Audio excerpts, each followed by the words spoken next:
ओम शांति। आज प्यारे बाप दादा के अव्यक्त रूप से चले हुए महावाक्य हम रिवाइज करेंगे।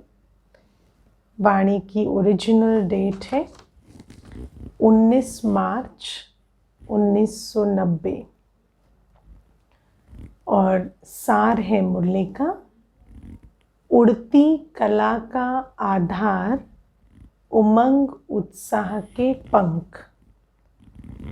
तो बाबा ने हमें 2 पंख तो पहले ही दिए हैं, ज्ञान और योग के पंख, है ना। जन्मते ही जैसे ही बाबा के पास आते हैं तो ज्ञान और योग के पंख तो आत्मा को मिल जाते हैं।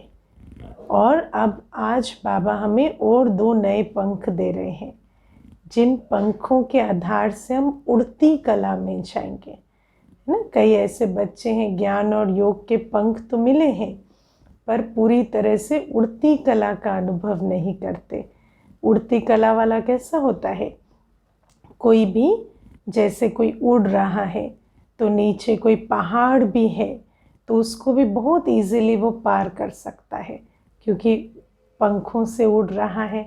तो बाबा कहते कई बार छोटी छोटी बातें बहुत बड़ी अनुभव होती हैं, ज्ञान योग होते भी तो उस समय पर उमंग उत्साह के पंख जो हैं वो आत्मा को सहज उड़ती कला का अनुभव कराते हैं। आज सर्व बच्चों के स्नेह संपन्न मिलन भावना और संपूर्ण बनने की श्रेष्ठ कामना के शुभ उमंग उत्साह के वाइब्रेशंस बाप दादा देख रहे हैं। तो सिर्फ बच्चों को ये मिलन की भावना नहीं है, स्नेह भी है और भावना है कि हम बाबा से मिलें, ये तो है ही।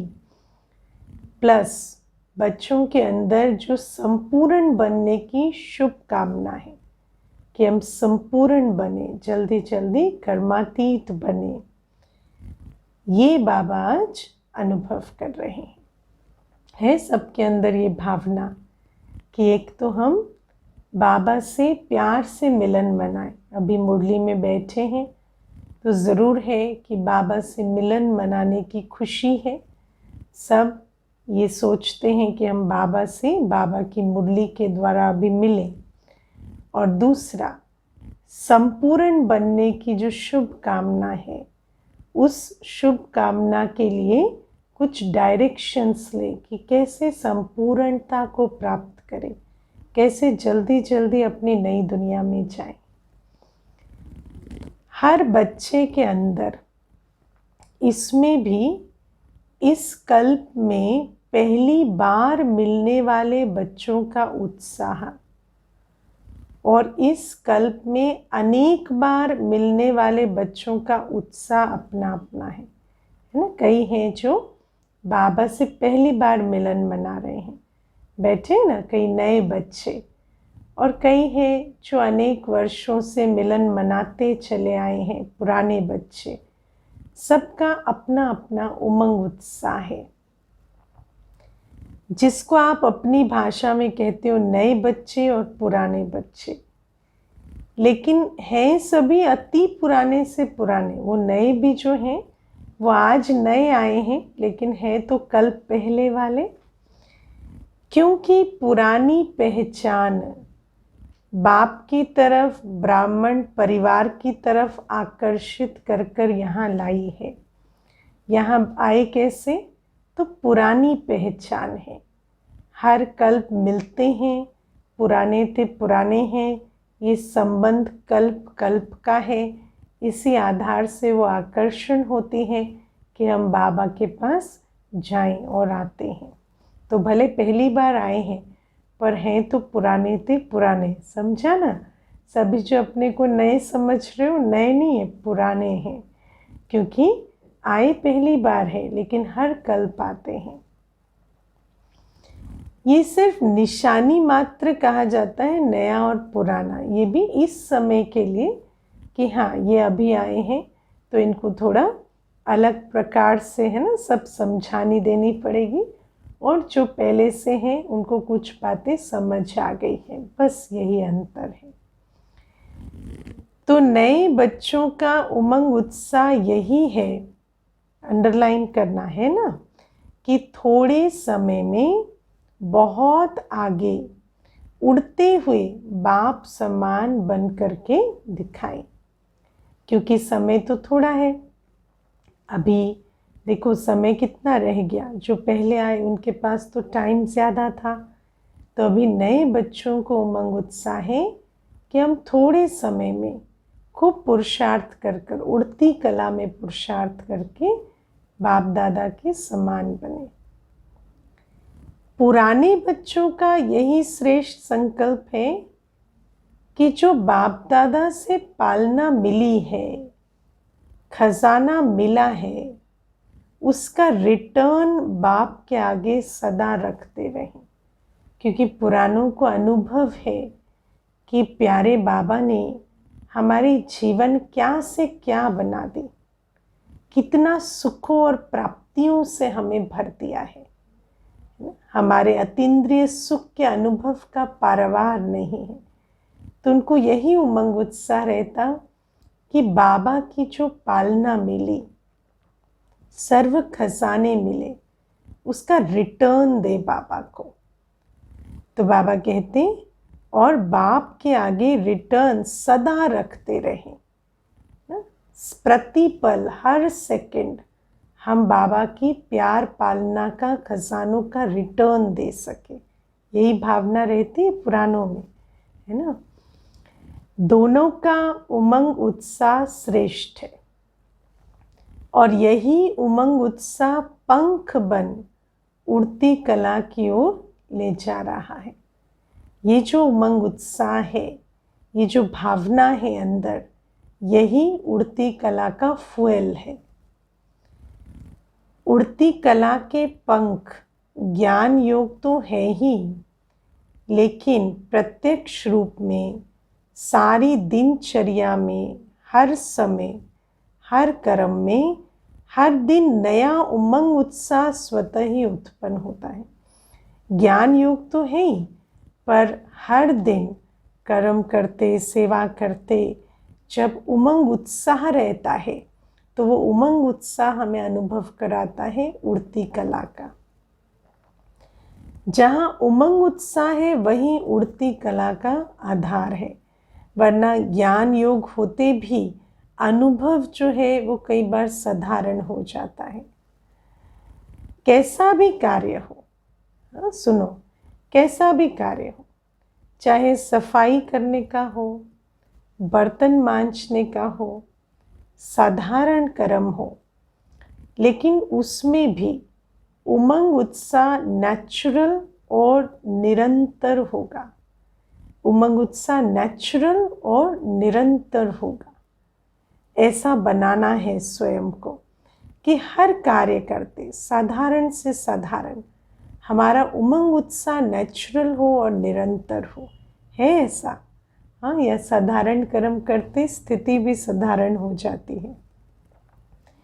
ऐसे नहीं कि जब ज्ञान की पढ़ाई कर और करा रहे हैं, व याद में बैठे हैं, किसको बिठा रहे हैं याद में, व आध्यात्मिक सेवा में बिजी हैं, तो उस समय सिर्फ उमंग उत्साह हो, और साधारण कर्म हो तो स्थिति भी साधारण हो जाए, है ना।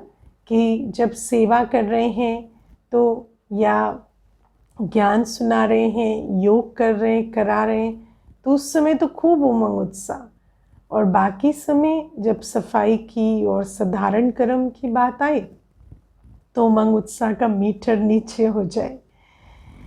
तो बाबा कहते हैं फिर ऐसे नहीं कि साधारण कर्म हो तो स्थिति भी साधारण हो जाए, उमंग उत्साह भी साधारण हो जाए। ये उड़ती कला की निशानी नहीं है। फिर हम उड़ नहीं रहे, फिर हम धक्के से चल रहे हैं। धक्के से चलना समझते हो? कोई धक्का मार रहा है तो चल रहे हैं। सेवा का धक्का मिला, ज्ञान का धक्का मिला, योग का धक्का मिला तो चल रहे, उड़ नहीं रहे। हमारी जो उड़ान है वो स्मूथ नहीं है। तो ऐसा उमंग उत्साह हो जीवन में कि हर सेकंड प्रति पल हम हर कर्म उमंग उत्साह में करें। तो बाबा कहते हैं कि उड़ती कला वाली श्रेष्ठ आत्मा के उमंग उत्साह के पंख सदा ही उड़ते रहेंगे। तो बाप दादा सभी बच्चों के उमंग उत्साह को देख रहे हैं, है ना। आज बाबा क्या चेक कर रहे हैं? हर एक बच्चा, देखो हम बाबा के सामने बैठे हैं, बाबा चेक कर रहे हैं हमारे उमंग उत्साह का मीटर कितना आया होगा, चेक करो। ऐसी मशीन है किसी के पास दुनिया में? नहीं, पर बाप दादा चेक कर रहे हैं। और अभी देखो बाबा चेक कर रहे हैं तो हमें भी रियलाइज हो रहा है कितना मीटर है। पंख तो सभी के हैं, लेकिन कभी कभी उमंग उत्साह में उड़ते उड़ते थक जाते हैं, है ना। फिर वो जो ज्ञान और योग के पंख है उसको ठीक से यूज़ नहीं करते। कोई छोटा बड़ा कारण बनता है, अर्थात रुकावट आती है। कभी तो प्यार से पार कर लेते हैं, लेकिन कभी घबरा जाते हैं। उमंग उत्साह ढीला कैसे होता है? जब कहीं अटक जाते हैं। कोई बहुत स्पीड से, है ना, उड़ रहा हो और फिर उसको कोई बीच में कुछ आ जाए, तो अगर ठीक से, है ना, अपने आप को और ऊंची स्थिति में लेकर पार नहीं किया उस ऑब्स्टिकल को, उस अवरोध को, तो फिर क्या होगा? वो वहाँ पर क्रैश हो जाएगा। तो ऐसे ही उमंग उत्साह से उड़ तो रहे हैं, लेकिन कोई बात आ जाती है जिसको आप कहते हैं ना, मेरी स्थिति से बड़ी बात। जब बड़ी बात कहते हैं तो माना वो वैसे बड़ी छोटी तो कोई बात नहीं होती, लेकिन स्थिति के हिसाब से बड़ी बात जब आ जाती है तो फिर वहाँ अटक जाते हैं, रुक जाते हैं और फिर वहाँ नीचे आ जाते हैं। उमंग उत्साह भी कम हो जाता है। तो बाबा कहते हैं अपनी स्थिति को इतना ऊंचा बनाओ कि कोई भी बात बड़ी ना हो। तो बाबा कहते हैं कोई छोटा बड़ा कारण बनता है, अर्थात रुकावट आती है। कभी तो प्यार से पार कर लेते हैं, लेकिन कभी घबरा जाते हैं, जिसको आप लोग कहते कंफ्यूज हो जाते हैं। इसलिए सहज पार नहीं करने के कारण थक जाते हैं। फिर वहाँ पर स्थिति के बल से पार नहीं करते तो फिर बहुत मेहनत करने लगते हैं, परिस्थिति से लड़ने लगते हैं। बाबा कभी कभी कहते हैं कि जैसे अगर कोई राहगीर जा रहा है और उसके रास्ते में पत्थर आ गया, पहाड़ है ना, पत्थर का बना हुआ पहाड़ है, तो अब अगर वो पत्थर का पहाड़ तोड़ने को रुक जाए तो कितनी उसकी एनर्जी खर्च हो जाएगी। लेकिन अगर वो अवस्था को ऊंचा कर कर पार कर ले, उड़ के पार कर ले, तो सहज पार हो जाएगा। तो कई बार जब कोई बात आती है और स्थिति अच्छी नहीं होती तो हम उस परिस्थिति को तोड़ने में, उसमें मेहनत करने में लग जाते हैं और तब बहुत थक जाते हैं, उमंग उत्साह भी कम हो जाता है।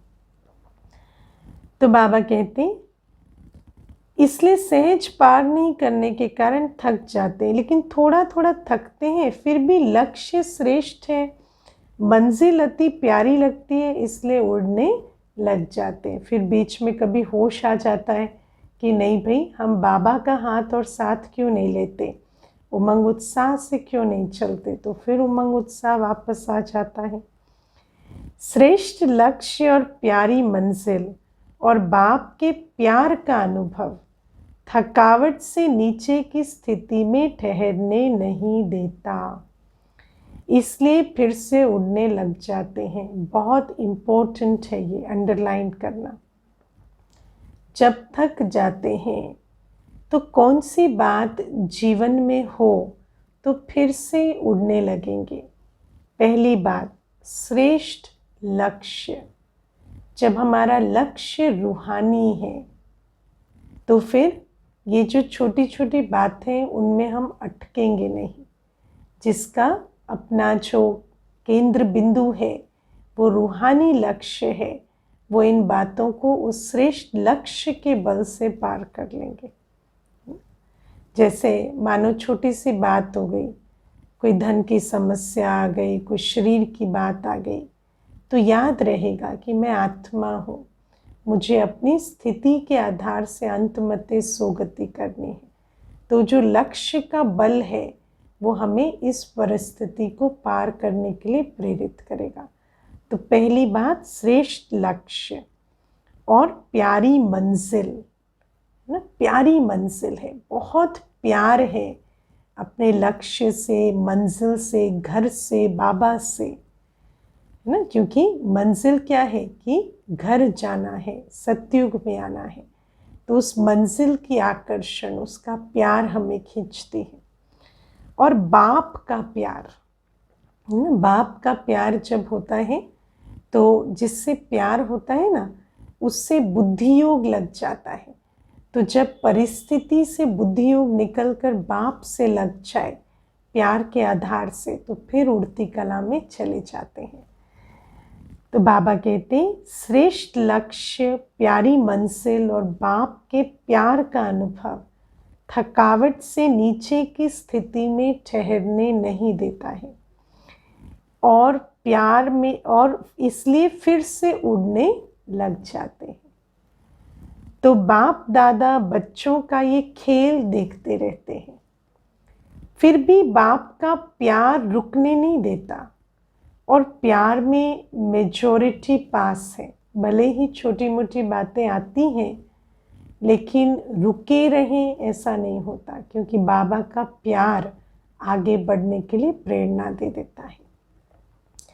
और प्यार में तो मेजॉरिटी पास है, इसलिए रुकावट कितना भी रोकने की कोशिश करे और करती है, रुकावटें तो आएंगी। ये तो ब्राह्मण जीवन का सत्य है, बाबा और माया, है ना, दोनों संगम युग का सत्य है। तो बाबा कहते कभी कभी सोचते हैं कि बड़ा मुश्किल है, इससे तो ना जैसे थे वैसे बन जाए, है ना। पहले अज्ञानी ही ठीक थे हम, तो ना मंजिल का पता था, ना माया का पता था, माया की गोद में आराम से सोए हुए थे, ऐसे भी कभी कभी सोचते हैं। लेकिन चाहते हुए भी पास्ट लाइफ में जाने का मज़ा नहीं आता। देखो ब्राह्मण बच्चे कितना भी सोचेंगे ना, कभी कभी ऐसे संकल्प भी लेते हैं कि पहले की जीवन हमारी अच्छी थी, लेकिन उनको कहो कि फिर चले जाओ पहले के जीवन में, नहीं जाएंगे। क्यों? क्योंकि पहले तो इस परमात्मा प्यार और देहधारियों का प्यार, दोनों का अंतर सामने है ना। बाबा का प्यार और देहधारियों का प्यार कैसा है, उसका फर्क तो मालूम है। तो उड़ते उड़ते जब ठहरती कला में आ जाते हैं तो दो रास्तों के बीच में होते हैं और सोचते हैं इधर जाएं व उधर जाएं, है ना। कभी कभी सोचते हैं जो पुरानी विधि है वो अपनाएं या अभी जो बाबा ने सिखाया है वो करें, ना। कई बार ऐसा भी होता है कि थक जाते हैं और फिर कंफ्यूज हो जाते हैं कि मुझे जो सफलता चाहिए, मुझे जो प्राप्ति चाहिए, वो इसमें तो रुकावट आ रही है, तो फिर क्या हम पुराना रास्ता पकड़ लें।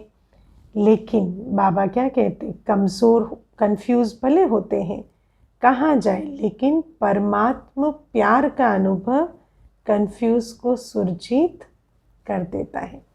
बाबा से प्यार है, सिर्फ, है ना, ऐसे कोरे ज्ञान पे नहीं चल रहे, प्यार है, बाबा के साथ का अनुभव है, तो फिर कन्फ्यूजन से क्लैरिटी होने में टाइम नहीं लगता और उमंग उत्साह के पंख भी मिल जाते हैं, फिर से आ जाते हैं उमंग में। इसलिए सोचते भी फिर ठहरती कला से उड़ती कला में उड़ जाते हैं। तो ठहरती कला थोड़ी देर आती है लेकिन फिर उड़ती कला में जल्दी बदल जाती है। बातें बहुत छोटी छोटी होती हैं लेकिन उस समय कमज़ोर होने के कारण बड़ी लगती हैं। समझ आया? बड़ी बात कोई नहीं होती, अपनी स्वस्थिति कमज़ोर है तो उस समय बात बड़ी लगती है। जैसे शरीर की कमजोरी वाले को तो एक पानी का ग्लास उठाना भी मुश्किल लगता है, देखा है ना, कभी शरीर ऐसा भी कमजोर हो जाता है। और जो हिम्मत वाला है उसको 2 बाल्टी उठाना भी खेल लगता है। ऐसे ही छोटी सी बात बड़ी अनुभव करने लगते हैं जब आत्मा कमजोर होती है। तो उमंग उत्साह के पंख सदा उड़ाते रहते हैं। इसीलिए फिर आत्मा को पेट्रोल चाहिए, आत्मा को फ्यूल चाहिए, है ना। और जब वो अच्छा भरपूर हो जाती है, उमंग उत्साह आ जाता है तो उड़ती है।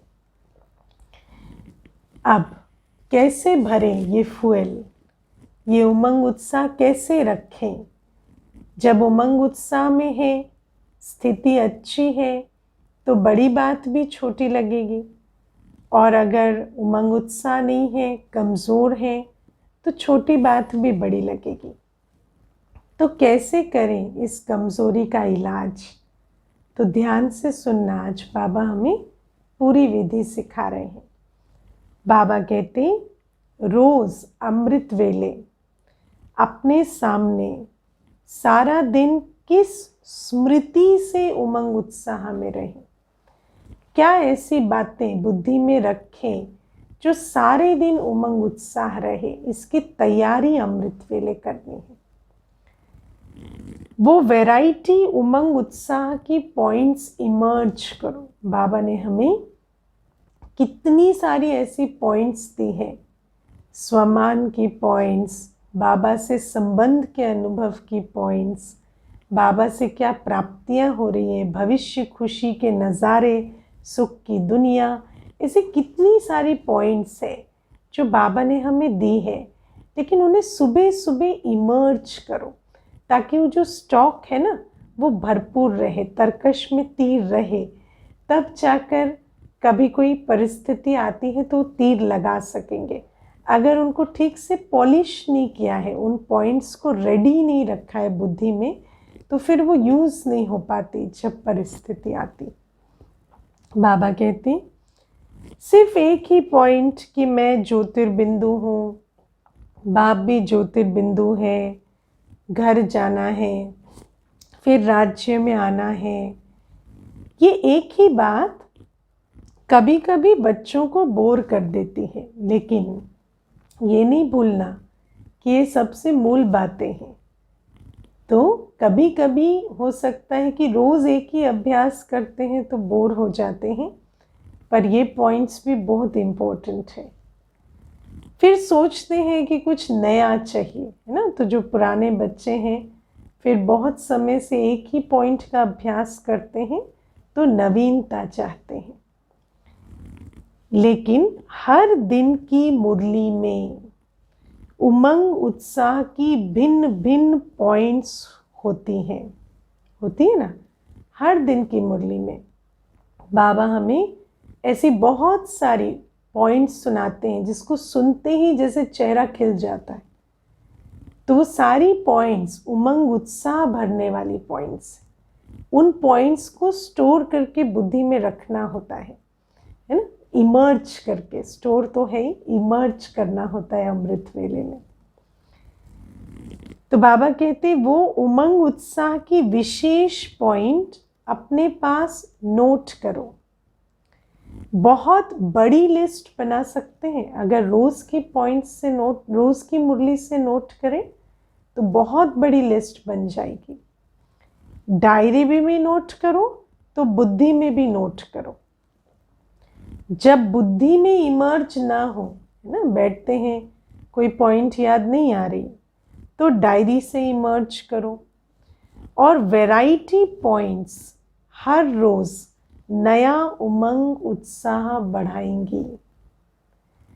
इस दुनिया में स्थूल कोई भी ऐसी चीज़ नहीं है, कोई भी ऐसा खजाना या प्राप्ति ऐसी स्थायी नहीं है जो सदा हमें उमंग उत्साह में रख सके, क्योंकि वो हमेशा परिवर्तनशील है, विनाशी है। इसीलिए बाबा ने जो खजाने दिए हैं उनको कॉपी में भी नोट करने हैं और बुद्धि में भी। और जब बुद्धि में इमर्ज ना हो तो नोट से इमर्ज करो, कॉपी से इमर्ज करो और फिर उमंग उत्साह में आओ। मनुष्य आत्मा का ये नेचर है कि वैरायटी पसंद आती है, इसलिए चाहे ज्ञान की पॉइंट मनन करो, ज्ञान की बहुत सारी पॉइंट्स आती है मुरली में, ऐसा सत्य है ना जिसके लिए कहते हैं ना प्रभु तेरी गत मत न्यारी, तो ऐसी ऐसी बाबा ने हमें ऐसी ऐसी ज्ञान की पॉइंट्स सुनाते हैं रोज़ जो हमारे मन चित्त में भी नहीं थी, तो वो पॉइंट्स भी खूब उमंग भरती है। मैंने एक बार बहुत अच्छी एक बात सुनी थी कि दुनिया का सबसे बड़ा सुख है, सबसे बड़ा उमंग की बात है जब आप कोई चीज़ नहीं जानते थे और उसको जानते हैं, तो जो जानने का सुख है वो बहुत मीठा लगता है। तो ऐसे कई ज्ञान की अचरज भरी पॉइंट्स बाबा मुरली में देते हैं जिन पे अगर बुद्धि को एकाग्र करें तो बुद्धि को खूब नशा, खूब खुशी चढ़ती है। तो बाबा कहते पहले तो ये ज्ञान की पॉइंट्स, फिर दूसरा या रूहान करो, है ना, चाहे ज्ञान की पॉइंट्स मनन करो या रूहान करो। जब हम रूहान करते हैं, बाबा से मिलन मनाते हैं, तो कभी कोई संबंध का सुख, है ना, बाबा से हमारे कितने संबंध हैं, और बाबा तो सागर है अनेकों प्राप्तियों का, तो कभी कोई स्वरूप का अनुभव करें, कभी कोई संबंध का अनुभव करें, तो खूब उमंग रहेगा। मन बाबा कहते कि सारा दिन बिंदु याद करेंगे तो बोर हो जाएंगे, लेकिन बिंदु बाप भी है, बिंदु आप भी हो, और संगम युग पर हीरो पाठधारी भी हो, हीरो के ज़ीरो के साथ हीरो भी हो। तो कभी ज़ीरो के बारे में सोचो कि कैसे मैं सिर्फ एक बिंदु हूँ, और कभी अपने हीरो पाठ संगम युग में बाबा ने हमारा ये क्या ऐसा पाठ खोल दिया कि ये जो संगम युग में एक एक कर्तव्य हम श्रीमत पर कर रहे हैं, उस कर्तव्य के आधार से एक तो सतयुगी राज्य भाग्य मिलेगा, और भक्ति में इतनी कथाएं, कहानियाँ, मंदिर, सब कुछ हमारे इस चरित्र के ऊपर बनाए जाएंगे। तो अपने उस पाठ में, हीरो पाठ की स्मृति में खो जाओ कभी कभी। बाबा कहते सिर्फ ज़ीरो नहीं हो तुम, संगम युग पर हीरो होने के कारण सारे दिन में वैरायटी पार्ट बजाते हो, है ना, कभी शक्ति बनते हो, कभी हनुमान बनते हो, कभी कितने प्रकार के, इतनी भक्ति में जो गायन पूजन हो रहे हैं, सब हमारा ही पाठ है। मुझ ज़ीरो का सारे कल्प में क्या क्या पाठ रहा, और इस समय क्या हीरो पाठ है। फिर सिर्फ इस समय नहीं, हमने तो सारे कल्प में, हर युग में कितने विभिन्न पाठ बजाए, कभी उसकी भी रोचकता को अनुभव करो। किसके साथ मेरा पाठ है, कितना समय और क्या पाठ बजाना है, इस वैरायटी रूप से ज़ीरो बन अपने हीरो पाठ की स्मृति में रहो, है ना, ज़ीरो बनकर आत्म अभिमानी स्थिति में स्थित हो जाओ, और हीरो पार्ट जो कल्प में इतने वैरायटी हीरो पार्ट बजाए ना, क्योंकि बाबा कहते तुम आदि से अंत तक हीरो एक्टर हो, हर युग में हमने विशेष पार्ट बजाया है, तो उसकी स्मृति में खुश हो जाओ। बाबा कहते याद में भी वैरायटी रूप से, कभी बीज रूप स्थिति में रहे, कभी फरिश्ता रूप में, कभी रूहान के रूप में रहो।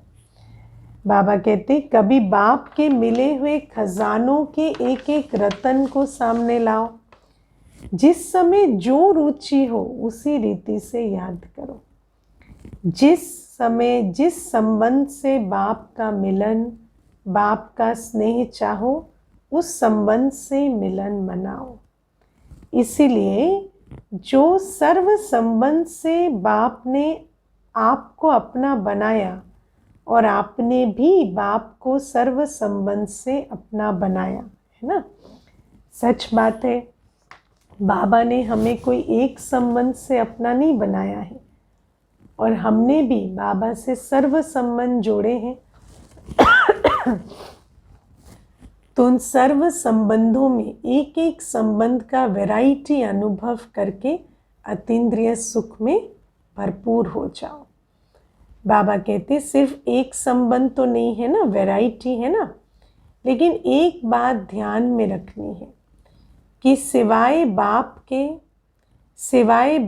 की प्राप्तियों के व सिवाय बाप के खजानों के और कोई याद ना आए।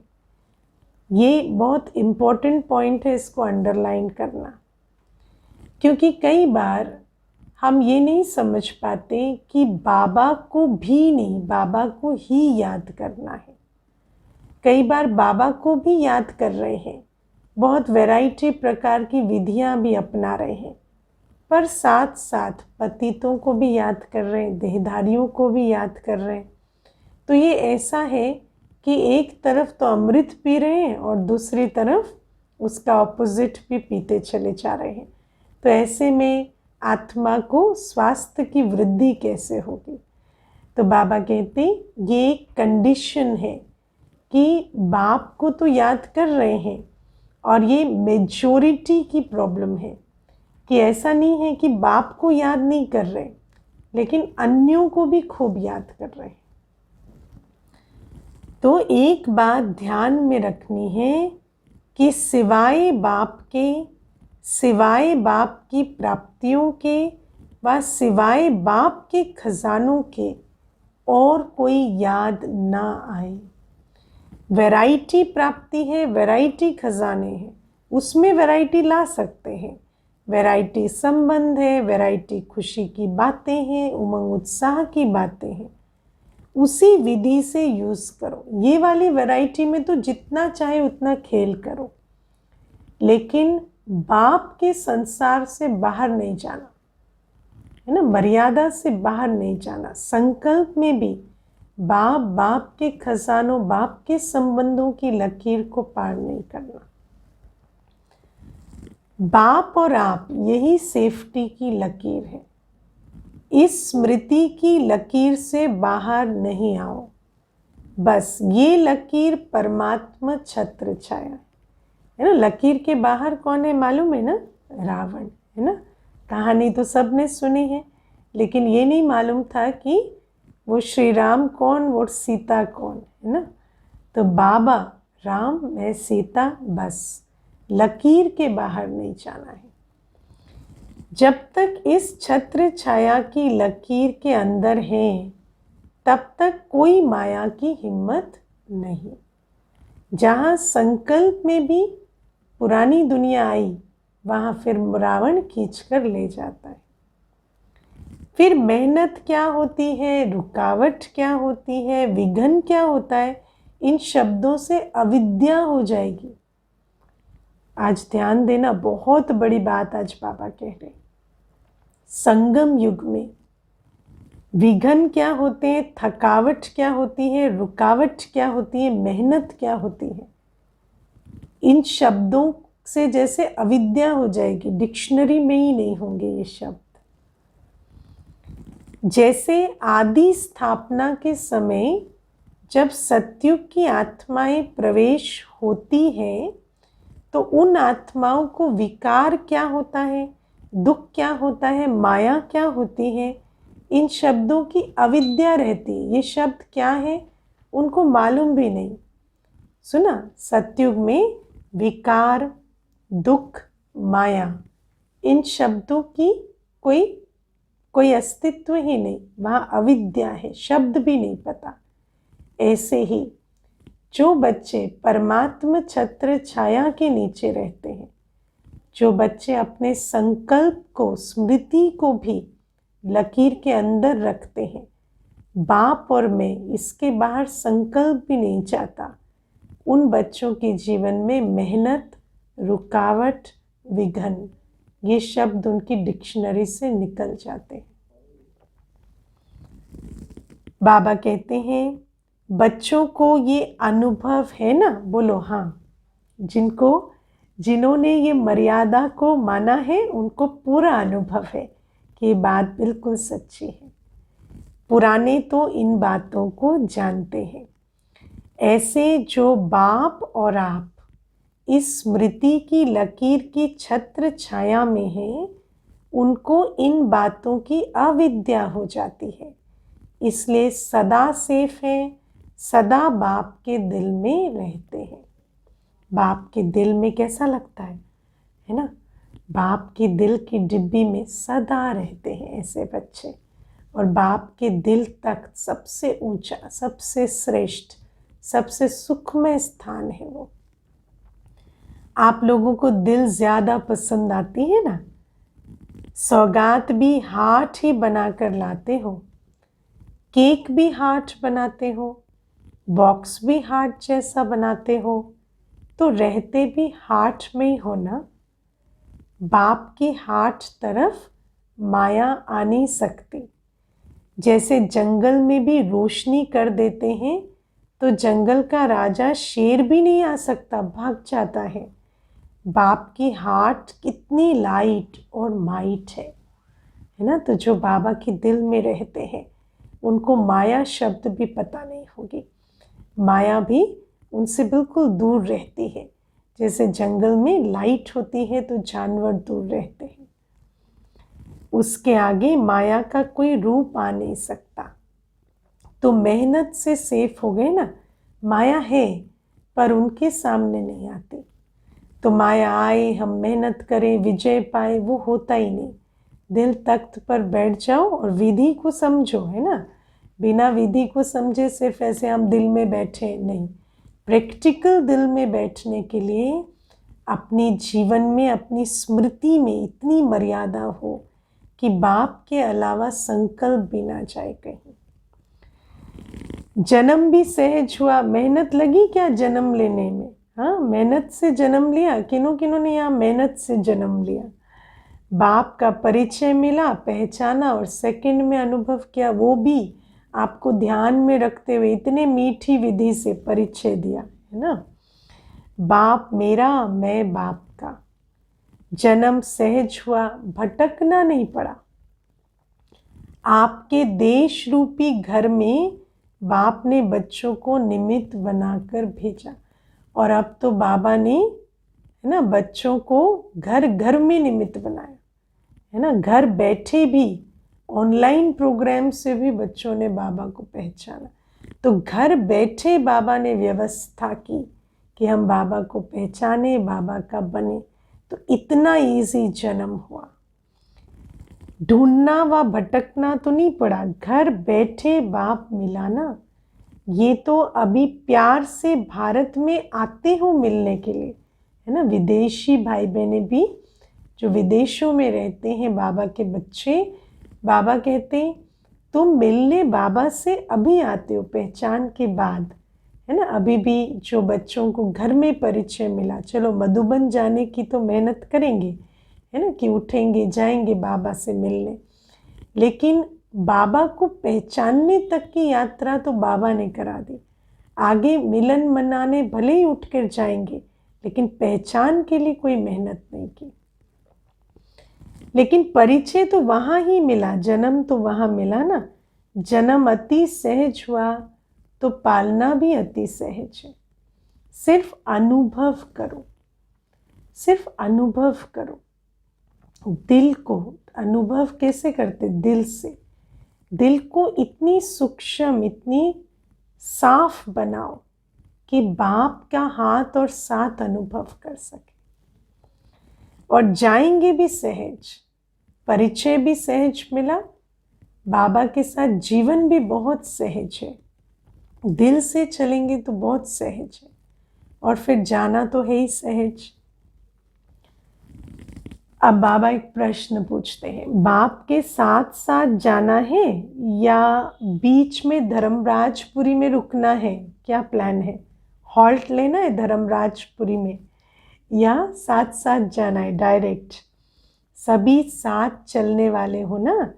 सभी का ये दृढ़ संकल्प है कि साथ हैं और साथ चलेंगे, और आगे भी ब्रह्मा बाप के साथ राज्य व पाठ में आएंगे।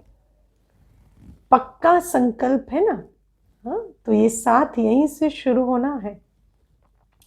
चलते चलते थक जाएंगे तो रुक जाएंगे, फिर क्या करेंगे? क्योंकि बाप तो उस समय रुकेंगे नहीं, तो ये थकने का संस्कार खत्म कर देना है। अगर थोड़ा, कहते ना, लास्ट बॉल में भी आउट नहीं होना है, कहीं थकना रुकना नहीं है। अभी रुक रहे हैं, अभी समय दिया है, उस समय नहीं रुकेंगे। अभी तो बाबा भी वेट कर लेता है, रिवाइज्ड कोर्स भी करा रहा है, लेकिन फिर उस समय जाना है तो जाना है। हम तैयार हैं तो साथ जाएंगे, नहीं तो पीछे छूट जाएंगे। उस समय तो सेकंड में उड़ेंगे। अभी नए नए बच्चों के लिए लेट हुआ है, लेकिन टू लेट का बोर्ड नहीं लगा है। अभी तो नई दुनिया आने के लिए नए नए बच्चों के लिए रुकी हुई है, और ये भी लास्ट सो फास्ट और फर्स्ट नंबर तक पहुंच जाए, है ना। बाबा अभी भी ड्रामा रुका हुआ है कि जो नए बच्चे हैं ये उमंग उत्साह के पंख लगाए, लास्ट सो फास्ट और फास्ट सो फर्स्ट बन जाए, बिल्कुल जल्दी जल्दी बाप समान बन जाए। सभी साथ जाने के लिए तैयार हो ना। जो इस क्लब में पहली बार आए हैं, बाप दादा मुबारक देते हैं, है ना। कई ऐसे बैठे हैं जिनकी पहली वाणी है ये कोर्स के बाद, है ना। तो बाबा कहते हैं सबको मुबारक हो। छोटे छोटे बच्चों पर बड़ों का प्यार होता है, तो बाप का और बड़े भाई बहनों का आप लोगों से विशेष प्यार है ना। क्लास में भी सब कहते हैं, नए बच्चों को बहुत पूछते हैं दीदी, है ना। क्यों? नए बच्चे, नई कलियां बहुत प्यारी होती हैं, लाडले हो गए ना। नए बच्चे लाडले हैं, चाहे नए हो व पुराने हो, सभी के लिए फास्ट गति फर्स्ट आने की है। छत्र छाया में रहना, सदा दिल में रहना, यही सबसे सहज तीव्र गति है। इजी, बाबा ने हमें इतना इजी फॉर्मूला दे दिया। बाबा की दिल में रहो, छत्र छाया में रहो, तो last so fast so first हो जाएंगे। अब बाबा कहते हैं अपने आप को कभी भी बोर नहीं करो, सदा अपने आप के लिए वैरायटी रूप से उमंग उत्साह इमर्ज करो, है ना। अपने आप को उमंग में रखना अपनी ही जिम्मेवारी है। उसके लिए विधि तो बाबा बताते हैं, लेकिन उस विधि को अपनाकर अपना उमंग उत्साह इमर्ज करना है। डबल विदेशी। अब बाबा जो बच्चे जिनका जन्म विदेशों में हुआ, जो विदेशी कल्चर में पले बड़े हैं, उन बच्चों के बारे में कुछ विशेष बात कह रहे हैं।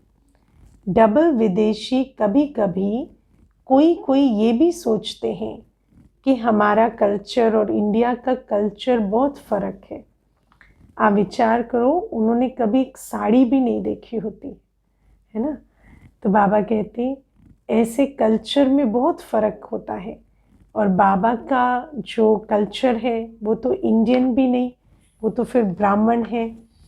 इंडियन कल्चर कभी पसंद आता है, कभी नहीं आता है, लेकिन ये तो ना इंडियन कल्चर है ना विदेश का कल्चर है, तो ब्राह्मण कल्चर है ना। क्योंकि इंडियन कल्चर में भी साड़ी की बात होगी, लेकिन सफ़ेद साड़ी, और फिर बाबा जिस प्रकार से कुर्ता पजामा या साड़ी की बात करते, या जो हमारी भोजन की विधि है, वो सब तो ब्राह्मण कल्चर है, वो बहुत अलग है। तो आप विचार करो, जो विदेश के कल्चर से आते हैं उनको थोड़ा सा एडजस्टमेंट में थोड़ी मेहनत तो लगती है। अब बाबा क्या कहते, ब्रह्मा कुमार ब्रह्मा कुमारी, ये नाम तो सभी को पसंद है ना। ब्रह्मा बाप से भी बहुत प्यार है, और बीके जीवन भी अति प्यारी है। कभी कभी सफ़ेद कपड़ों के बजाय रंगीन कपड़े याद पड़ते हैं, क्योंकि सफ़ेद कपड़े जल्दी मैले हो जाते हैं। दफ्तर में जाते हो व कहाँ भी ऐसे स्थानों पर जाते हो, है ना, क्योंकि वहाँ पर जैसे भारत में तो आप दफ्तर भी गए, मानो कुर्ता पजामा भी पहनकर चले गए तो ऐसा कोई ऑब्जेक्शन नहीं होगा, लेकिन वहाँ पर तो ये वाले कपड़े और बिल्कुल ब्राह्मण कल्चर बहुत डिफ़िकल्ट एक्सेप्ट होता है। तो बाबा कहते हैं मानो दफ्तर जाते हो, डबल विदेशियों को कहते हैं, वह कहाँ भी ऐसे स्थानों पर जाते हो तो जो ड्रेस आप पहनते हो उसके लिए बाप दादा मना नहीं करते। ये डबल विदेशियों को छुट्टी दी है बाबा ने। डबल विदेशी क्यों? क्योंकि हर आत्मा अभी तो पराये देश में है, इस साकार लोक में, लेकिन डबल विदेशी माना वो यहाँ भी विदेश में है, भारत में नहीं, साकार लोक में भी विदेशी है। तो बाबा कहते हैं दफ्तर में जाते हो, कहाँ भी ऐसे स्थानों पर जाते हो तो जो ड्रेस आप पहनते हो उसके लिए बाप दादा मना नहीं करते, लेकिन उसी वृत्ति से नहीं पहनो कि हमारा फॉरेन कल्चर है, यही मेरी पर्सनालिटी है ना, ये मेरी ड्रेस है। नहीं, इस रीति से नहीं पहनो। सेवा भाव से भले पहनो कि हाँ यहाँ चलेगा नहीं तो चलो वो ड्रेस पहनकर सेवा कर लेते हैं, पर्सनालिटी के लक्ष्य से नहीं, ये मुझे सूट करता है, ये अच्छा लगता है, ऐसा नहीं। ब्राह्मण जीवन का ही लक्ष्य हो, सेवा अर्थ आवश्यकता अर्थ पहनते हो तो कोई मना नहीं है, लेकिन वो भी निमित्त बनी हुई आत्माओं से वेरीफाई कराओ, है ना। ऐसा नहीं अपनी मन मर्जी से पहन लिया, जो आपकी निमित्त है उससे वेरीफाई कराओ कि हमारे ऐसे ऐसे सरकमस्टेंस हैं तो क्या हम ऐसे रंगीन कपड़े पहन सकते हैं। ऐसे नहीं कि बाप दादा ने तो छुट्टी दे दी फिर आप क्यों मना करते हो। कई ऐसे होते हैं मुरली कोट करते निमित्त के सामने, बाबा ने तो ये कहा था आप क्यों मना करते हो। कभी कभी बहुत हंसी की बातें करते हो। अच्छा, बाप दादा ने मुरली सुनाई और निमित्त किसने बनाया? वो भी तो बाप दादा ने ही बनाया, तो फिर उस बात का मान क्यों नहीं रखते, है ना। जो मतलब के अक्षर होते हैं ना वो याद रखते हैं, लेकिन उसके पीछे जो कायदे की बात होती है वो भूल जाते हैं, है ना। कहेंगे ऐसा करने को तो बाबा ने स्वीकृति दी है, लेकिन बाबा ने उसका कायदा भी बताया है कि ये कर सकते हैं पर मंजूरी लेकर, निमित्त से परमिशन लेकर, तो कायदे को नहीं भूलना। होशियारी तो बाप दादा को अच्छी लगती है, लेकिन होशियारी लिमिट में हो, अनलिमिट में ना हो। खाओ पियो पहनो खेलो सब करो, लेकिन लिमिट में, है ना। आज तो बाबा ने स्मृति के लिए भी लिमिट बताई है, तो हर चीज़ मर्यादा संपन्न ईश्वरीय कायदों के हिसाब से। बाबा कहते खाओ लेकिन शुद्ध खाओ, पियो श्रेष्ठ पियो, है ना। पहनो सफ़ेद पहनो, है ना, स्वच्छ पहनो, और खेलो, लेकिन वो तमोगुणी खेल नहीं, रजोगुणी खेल नहीं। बाबा ने जो हमें ज्ञान रत्नों से खेलना सिखाया वो खेलो। तो कौन सा कल्चर पसंद है? जो ब्रह्मा बाप का कल्चर है वो ब्रह्मा कुमार कुमारियों का कल्चर है, पसंद है ना। इनों में एक बात अच्छी है, हाँ, डबल विदेशियों में, कि साफ बोल देते हैं। सभी एक जैसे नहीं है, कोई कोई ऐसे हैं जो अपनी कमज़ोरी वर्णन करते हैं लेकिन विम्सिकल बन जाते हैं। विम्सिकल का अर्थ क्या है? बाबा कहते हैं बार बार वही स्मृति में लाते रहते हैं, मैं कमज़ोर हूँ। कई ऐसे होते हैं जो मानते ही नहीं अपनी कमज़ोरी को। कई ऐसे होते हैं जो हमेशा एक ही, मेरे में ये कमी है, ये कमज़ोरी है, मुझसे ये नहीं होता, ये नहीं होता। तो बाबा कहते ऐसे नाजुक नहीं बनो। बार बार अपनी कमज़ोरी को वर्णन करेंगे तो बहुत कमज़ोर हो जाएंगे, और फिर क्या होगा? छोटी सी बात, नाजुक को क्या होता है, छोटी सी बात भी बिल्कुल ऊपर नीचे कर देती है। लेकिन ये संस्कार नहीं बनाओ, बार बार कमज़ोरी का वर्णन करके नाजुक नहीं बनो। विशेषताओं को भूल जाएंगे, कमज़ोरी को ही सोचते रहेंगे, ये नहीं करना। कमज़ोरी सुनाओ ज़रूर, लेकिन जब बाप को दी तो फिर किसके पास रही? कमज़ोरी आपने सुना दी, ठीक है, कमज़ोरी बाबा को दे दी, तो बाबा ने जो दिया उसके बदले अब वो साथ रखो। कमज़ोरी जो सुना दी फिर उसको फिर से वापस लेके वर्णन क्यों करते हो? फिर क्यों ये सोचते हो कि मैं ऐसा हूँ? बाप को दे दिया ना, बाप दादा को पत्र लिखकर कमज़ोरियाँ दे देते हो या पत्र लिखकर बाप दादा के कमरे में रख देते हो, तो फिर सोचते हो जवाब तो मिला नहीं, है ना? तो जब तक जवाब नहीं मिलेगा कमज़ोरी देना पेंडिंग है, ऐसा। आपने पत्र लिखा तो कमज़ोरी बाबा को दे दी ना, फिर स्थूल में जवाब का वेट नहीं करो। बाप दादा ऐसे जवाब नहीं देते। जो कमी आपने दे दी तो बाप दादा उसी जगह पर, बाबा कोई बाद का सौदा नहीं करता। जैसे ही आपने कमज़ोरी दी, बाबा ने उसी समय पर उसी जगह पर आपको शक्ति, खुशी, उमंग, उत्साह भर दिया। तो जो बाप दादा देता है वो लेते नहीं हो, सिर्फ सोचते हो कि जवाब तो मिला नहीं। जो बाप देता है उसको लेने का प्रयत्न करो। इसका भी ज्ञान रखना पड़े कि मैंने बाबा को कमज़ोरी दी तो बाबा ने मुझे उसकी जगह पर खुशी, शक्ति, उमंग, उत्साह दे दिया। उसको लेके जाओ। जिस घड़ी बाबा कहते जवाब का इंतज़ार नहीं करो, खुशी, शक्ति लेते जाओ, फिर देखो कितना अच्छा उमंग उत्साह रहता है। फिर वेट करेंगे तो वेट ही करते रहेंगे, लेकिन जब विधि को अपनाएंगे तो अनुभव भी होगा कि सचमुच बाबा को कमज़ोरी दी तो उमंग उत्साह मिला है। जिस घड़ी अपनी कमज़ोरी लिखते हो व निमित्त बनी हुई आत्माओं को सुनाते हो तो दे दी माना ही खत्म, है ना? अभी मिल क्या रहा है वो सोचो। अब वो जो दे दी उसको फिर वापस लेके चिंतन नहीं करो, फिर क्यों दी? शेयरिंग थोड़ी कर रहे हैं, बाबा को शेयर नहीं करते, बाबा को दे देते, है ना? बाप दादा के पास एक एक के कितने पत्र आते हैं, बाप दादा उत्तर नहीं देता, लेकिन जो आवश्यकता है, जो कमी है, उसको भरने का रिटर्न देता है। अब इतने जो मैसेज आते हैं, पत्र आते हैं, तो सबका एक एक का जवाब तो नहीं मिलता, लेकिन जब आपने निमित्त बनी हुई आत्मा को सौंप दिया या बाबा को पत्र में लिख दिया, तो फिर समझो कि बाबा ने ले लिया और आपको जो शक्ति, खुशी दी उसके अनुभव में स्थित हो जाओ।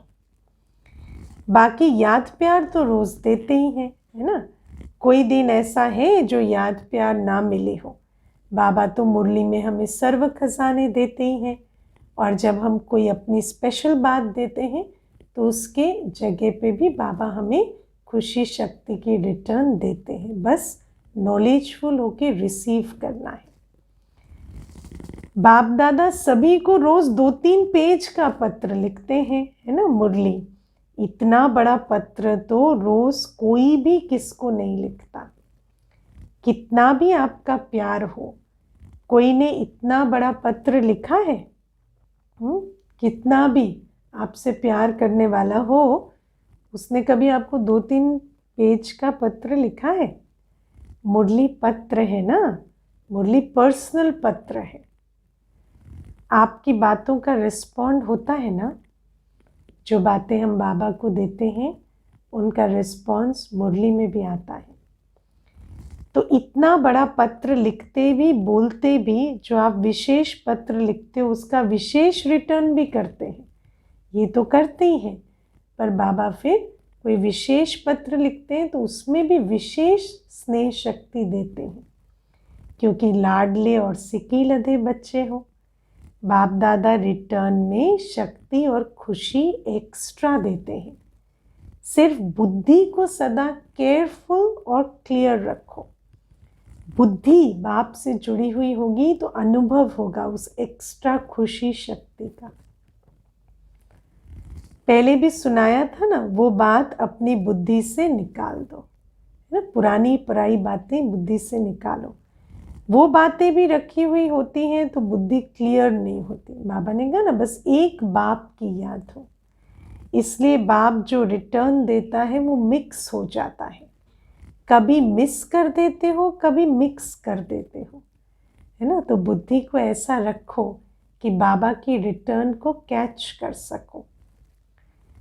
कभी कभी कोई बच्चे क्या करते हैं, आज हालचाल सुनाते हैं, आज बाबा पूरा चिट्ठा खोल रहे हैं बच्चों का। कई सोचते हैं सेवा तो कर रहे हैं, लेकिन बाप का वायदा है कि मैं सदा मददगार हूँ, तो इस सेवा में तो मदद की नहीं, है ना। अपने आप ही सोच लेते हैं कि इसमें तो मदद नहीं मिली, सफलता कम निकली, स्थूल सफलता में अटक जाते हैं।